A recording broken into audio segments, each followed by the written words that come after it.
Brat Prince, pretentious Shakespeare quoter, fabulously dressed and flamboyant vampire. He is John Lestat de Lioncourt. Today, we'll analyze Lestat as a film character to assert if he's a quality LGBTQ plus portrayal or simply a fraudulent role. Let's find out in Queerbait or Good Rep.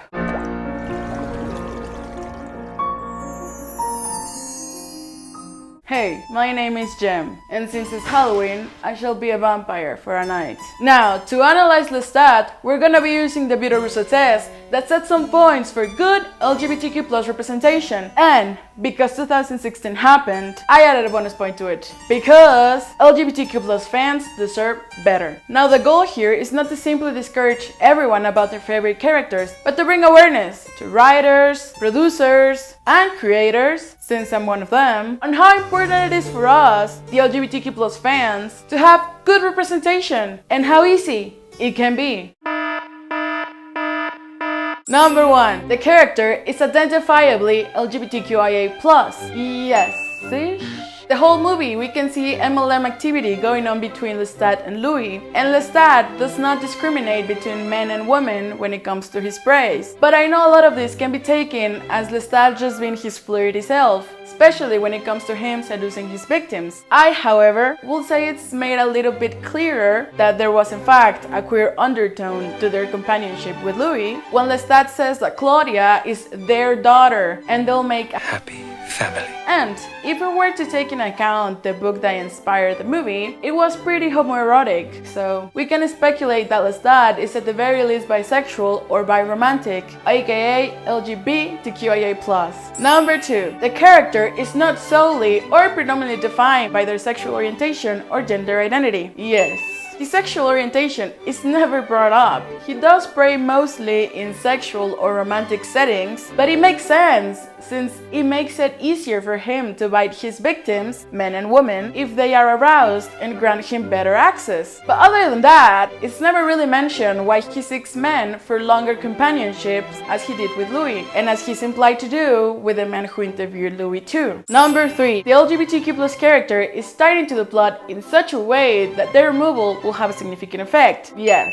He's one of the main characters in the movie, and he was actually marketed to be the main one, since Tom Cruise was on the rise back in the day. But even when he was removed, he's always present in Louis' mind. He constantly reminisces about him, and I suppose it's because he was his creator, his teacher, and companion for so long. So we can say he's all tied up into the plot of the movie. Now, the bonus point that I added. Number 4. The LGBTQ plus character doesn't fall under any harmful trope. No. This movie was made in 1994, 1 year before I was born. And even if it was ahead of its time, what with the homoerotic subtext, Lestat does fall under one harmful trope, for obvious reasons. Depraved bi. We just talked about this in the previous 2 episodes with A Simple Favor and Jennifer's Body. There is one group of bisexuals that seem all too well represented in mainstream: the cold-blooded, murderous psychopaths. They might be bi because there's no such thing as taboos for them, or because they use seduction as a way to manipulate people. And in Lestat's case, it's both. He's a vampire, so he kills people and drinks their blood, so nothing is a taboo for him. And he does rather seduce his victims, so they're more malleable to be beaten. So what sticks to people's minds is that he was a cold-blooded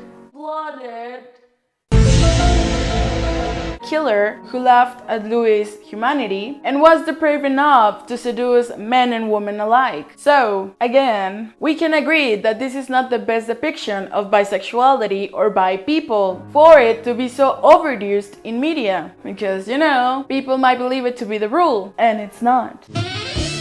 Verdict. I can't say I'm surprised. It was a gothic horror movie made more than 2 decades ago. And as we know, horror movies tend to fall under several harmful tropes for minorities. But I'll drink to the homoeroticism and having several ambiguously bi characters. Now though, it's 2018, and I believe it's time for us to get the representation that we deserve. Easy fix. If you don't believe me about the overuse of the trope depraved bisexual in media, just watch my last 2 videos. Different genres, different decades, different characters, same trope. The best solution for this is to give us more bi characters that are diverse in their stories, their motives, their personalities. That way, the messages that bi people are greedy or promiscuous or demonic killers will finally stop spreading. Believe me, just like any other sexual orientation, there is a very diverse pool of people who are bi. So let us have more bi characters that are diverse. If you like this video, hit the thumbs up, share it with your fandom friends,